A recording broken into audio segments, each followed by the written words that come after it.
नमस्कार, मैं सीमा सिंह। आप देख रहे हैं स्टार भारत। चलते हैं आज की बड़ी मुख्य खबरों पर। देहरादून में कांग्रेस प्रदेश उपाध्यक्ष सूर्यकांत धस्माना ने प्रेस कॉन्फ्रेंस की और इस दौरान मुख्यमंत्री पुष्कर सिंह धामी की ओर से भू कानून बनाए जाने के बयान पर उन्होंने अपनी प्रतिक्रिया देते हुए कहा कि नारायण दत्त तिवारी की सरकार में सख्त भू कानून कांग्रेस ने लागू किया था। इसके भाजपा की खंडूरी सरकार ने कांग्रेस के ही भू कानून में संशोधन कर यथावत लागू किया गया। इसके बाद भाजपा की पूर्ववर्ती त्रिवेंद्र सरकार ने भू कानून में संशोधन कर सभी बाध्यताओं को समाप्त कर दिया। त्रिवेंद्र सरकार ने नगर निगम की सीमा बढ़ाकर ग्रामीण क्षेत्रों का विकास नहीं किया। साथ ही उन्होंने कहा कि मुख्यमंत्री धामी इस बात को स्वीकार करे कि कांग्रेस शासनकाल का भू कानून सबसे बेहतर है और सीएम धामी श्वेत पत्र जारी करे कि इन्वेस्टर्स समिट के बाद कितने उद्योग लगे। Bureau report, star Bharat news. देखा है, पूरे राज्य के लोगों ने देखा है।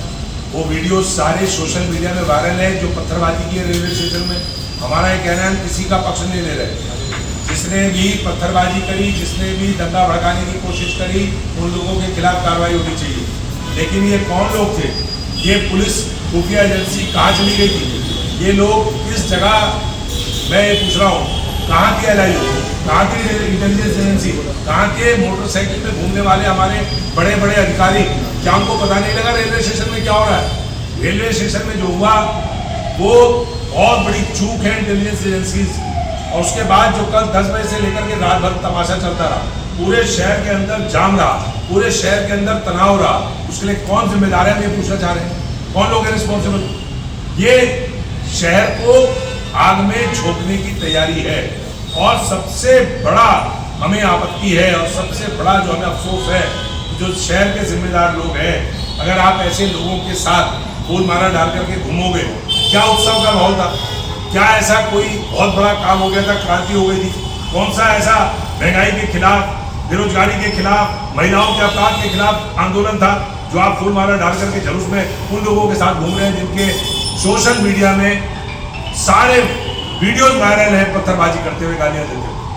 ये शहर के लिए, खुफिया एजेंसियों के लिए, पुलिस के लिए, एडमिनिस्ट्रेशन के लिए और राज्य की सरकार के लिए बहुत बड़ी शर्म की बात है, क्योंकि राज्य के माननीय मुख्यमंत्री इस प्रदेश के गृह मंत्री भी हैं। इसलिए राजधानी समेत पूरे राज्य में शांति व्यवस्थाओं की जिम्मेदारी है। लेकिन भैया, लैंड जिहाद, लव जिहाद, मजार जिहाद, फलाना जिहाद, हर बात पे जिहाद लाने वाले लोग, वो तो इस बात से मैं समझता हूँ कहाँ उनको शर्म आएगी और कहाँ इससे जागेंगे। लेकिन सर, ये जो अपराधी था उसको कुछ ही घंटे में पुलिस प्रशासन को छोड़ना पड़ा। आपको लगता है कि सत्ता पक्ष के दबाव में पुलिस का? मैंने आपसे बताया, सोशल मीडिया में सारे वीडियोज उपलब्ध हैं, वायरल हैं। जो हुआ है पूरा शहर जानता है, कैसे क्या हुआ पूरी शहर को कहानी पता है। हमारा तो ये कहना है कि राज्य की सरकार ही अगर ये चाहती है ये शहर आग में झुलसे, अगर राज्य की सरकार ही इस बात पे आमदा है, उनके पार्टी के नेता जो इस प्रकार से जुलूस में शामिल हो रहे हैं, जो पूरे शहर में अराजकता का वातावरण फैला रहे हैं, उनके साथ आप जुलूस में घूम रहे हो, तो ये पूरे शहर के सामने कहानी मालूम है। आप अंकिता भंडारी के मामले में शहर में बंद नहीं करते हैं, जुलूस नहीं निकालते, प्रदर्शन नहीं करते। आप पूरे राज्य के अंदर महिलाओं के खिलाफ इतने अपराध हो रहे हैं, उस पर आप सड़क पे नहीं उतरते।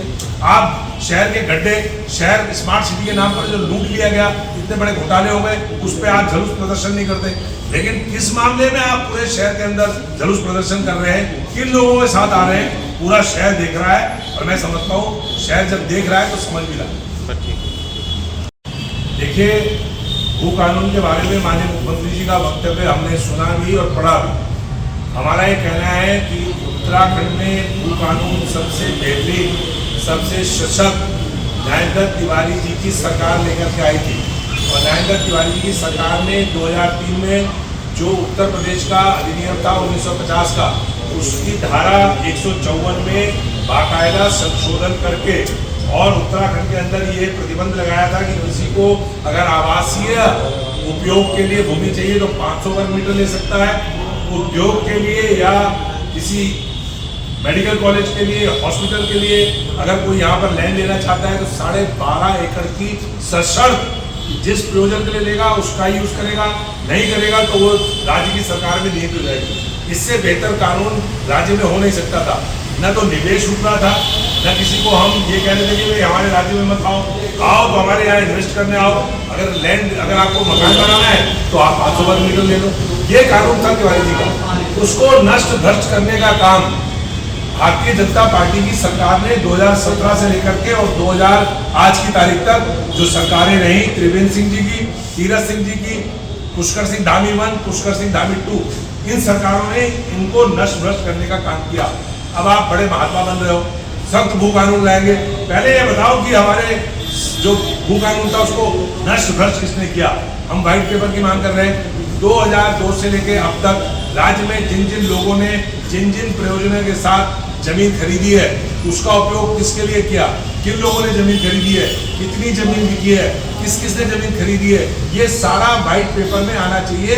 श्वेत पत्र की हम मांग कर रहे हैं। राज्य में हमारा ये आरोप है, भारतीय जनता पार्टी केवल भावनात्मक कार्ड खेलना जानती है और इस मामले में, भू कानून के मामले में अगर किसी ने अपराध किया है तो भारतीय जनता पार्टी।